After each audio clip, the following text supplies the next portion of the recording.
I sat here today and listened to my daughter doing her algebra work and overheard Mr. Abdullah telling you all how to submit and unsubmit assignments. And he made a very detailed video letting you know what we know about you guys turning in blank assignments.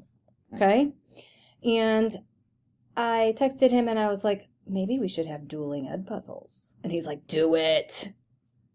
So he's already given you a lot of information, so I don't want to overlap his information.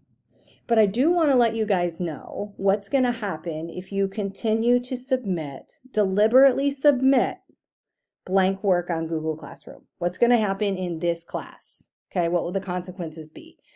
So I like to call this little slideshow We Were Teens Wants To, or turning in blank work on Google Classroom, or dueling ed puzzles. So you guys, you know how when you were a little kid and you didn't want to eat everything on your plate, so you would take your fork and you'd like kind of move it around a little so that it would look like you'd eaten something? We used to do that too. Okay? Or trying to spit the food in your napkin, or trying to hide food in your pockets so that you didn't have to eat it. We did that too. Believe it or not, we were not always old people. Okay? So when we see Google Classroom, like this would be an example of what I can see as a teacher. And this is from January 26th. It's for the CATS task audience and purpose assignment. So for this assignment, you were required to go to another platform. You're required to go from Google Classroom to Study Island in order to actually take that CATS. So this just is what was turned in at the time that I took this screenshot, okay? Some people just hadn't taken the quiz yet. So, don't harp on people if you see it says missing here. It was just, they just hadn't done it yet. But these are the people who said that it was done. They hit the turn in button that you guys see up here at the top of your screen, okay? So what you can see here is that this person, I have typed a comment. It says you have not yet completed the Study Island assignment, or you haven't completed it on Study Island. And this person has resubmitted it. So I know maybe that person accidentally hit turn in and didn't mean to do that. So I give him a warning, right? Or her. Same thing here, except this person typed back a response to me. They had a comeback for me. All right, so this is what I see. So when I see that you've hit turn in, that prompts me then to go to Study Island to check your work. Now keep in mind that we teachers, we don't just grade everything through Google Classroom. We can't.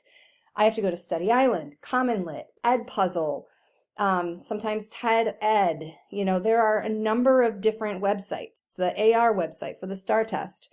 So it takes me time to go from one platform to the next and then try to match up the scores.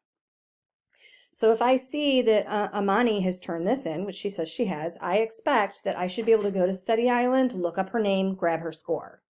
Okay? So when I look at Study Island then, and I've blacked out the names here so we can't see.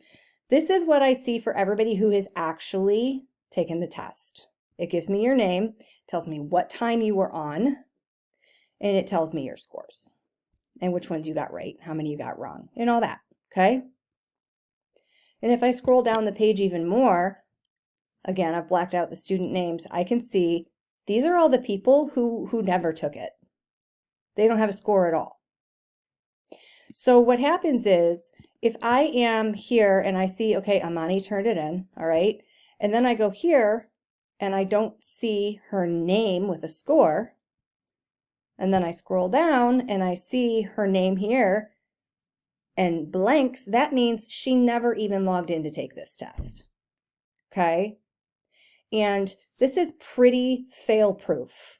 Like, if there is no record of you logging in to take this test, that just simply is hardcore proof that you never logged in to take this test.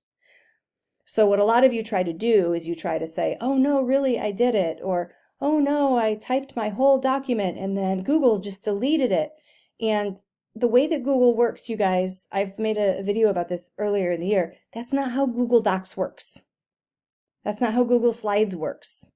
If for some reason everything accidentally gets deleted, there are ways to look at the revision history and recover those things.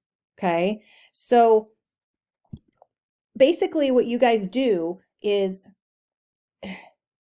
you waste our time as teachers. Every time you turn something in blank, whether it be because you want your parents to think it's done so it doesn't show up on your missing report at the end of the week, or if you're hoping that maybe we don't actually check these things, we just automatically give you points because we don't bother to look. I'm not sure at this point in the year what you guys think you're going to get away with, but we know what you're doing, okay? We know what you're doing.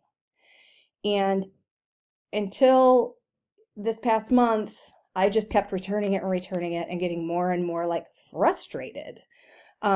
And then I decided that come this quarter, there would be consequences. So let's talk about what I mean by blank work and what those consequences are now, okay? What is blank? 1, you hit turn in on Google Classroom, but you don't complete the document or slides. So there's something attached in a Google Doc or Google Slides that you're supposed to do. You don't bother, you just hit turn in. 2, you hit the turn in button on Google Classroom, but you don't actually complete an assignment on Study Island, Edpuzzle, Newsela, Common Lit, or any other assignment that is hosted on a different platform, like your STAR test, or sometimes they give you, the TED Ed lessons. Okay, if I've sent you to another website to do the assignment, you have to do the assignment before you hit turn in on Google Classroom. 3, you type some nonsense just to have text in order to turn something in. Like I've had people where you're supposed to type in the comment box, I've had people just type a letter X or IDK. Okay, you guys, IDK is not an answer. I really don't know what you think you're going to get away with. Okay, but that's not okay. So if you do any of these things, that's what I consider turning it in blank. So what's going to happen? I've already told you basically what's going to happen. Okay, I sent an email out about this, yada, yada. I was very aggravated the day I sent out that email. So I do apologize that I probably wasn't as nice about it as I should have been. Okay, but again, we're teachers, we're humans too. And we also get frustrated. So I was frustrated. So here's what's going to happen. 1, I will return the assignment with a comment that notified you that the work was not completed. So on Google Classroom, there will be a comment that says that you didn't do the work. I'm going to give you the benefit of the doubt that maybe you accidentally turned something in without finishing it. It happens, okay? It doesn't happen 5 times a week by accident, but it does happen. 2, I will note in the SIS that the work was turned in blank. So when I enter the grades for everybody in the SIS, I will enter the grades for the people who actually did the work, and yours I will mark it missing, and I will put a note that says it was turned in blank. 3, I will subtract 2 merit points. 1 for not being responsible and 1 for not being respectful. So the responsibility one is just that it's irresponsible to turn in work that you haven't actually done. The not being respectful is that you are not being respectful of your teacher's time every time you do this. Because you prompt the teachers to go in and have to do work, and then they get there and they've spent the time to get there, and then there's nothing for them to grade. And then we have to log it, and we have to send it back to you, and we have to call your mom, and we have to do all of these things that we wouldn't have had to do if you would have just done it like you were supposed to in the first place. Okay? So it's not responsible, and it is not respectful. 4, if the work is turned in blank for a second time, I will give it a 0, and that's your last chance to complete it. So this isn't going to be like in the first semester where we return something like 4 or 5 times, reminding you that you needed to do it. I'm giving you the benefit of the doubt once. If you turn it again blank, I'm just going to figure that you were just trying to cheat the system, and I'm going to have to give you a 0. Okay? So if you just keep on doing that, I'm going to email or call the acting adult in your house. I've already had to do this with some people. I will tell them how to double check and make sure that your work is actually done and you're not just hitting the turn-in button. 2, you will likely not get a very good grade in this class because a lot of people who are guilty of turning in blank work keep doing it over and over and over and over again. Okay? You can't keep turning in blank work and expecting to actually pass class. And 3, you'll have to try to sleep at night knowing that you have disappointed your teacher, your family, and yourself. And that's probably the worst part of it, you guys. The guilt. The guilt that you'll have to live with. Okay? So, I know that we're not going to have this problem anymore because you guys are responsible, respectful young adults who want to succeed. And you know that when you show your teachers your best, even if it's a bad day and your best on that particular day isn't the best that you could do on your best day, okay, you know that that is what you have to do in order to be successful, not just in school, but at lifing. I might have just made a new verb there, lifing, okay? So I hope that we don't see any more blank work being turned in. And if I do see it turned in, I will assume it was just an accident and I will let you know and allow you to make sure that you get it done properly. Everybody have a great day.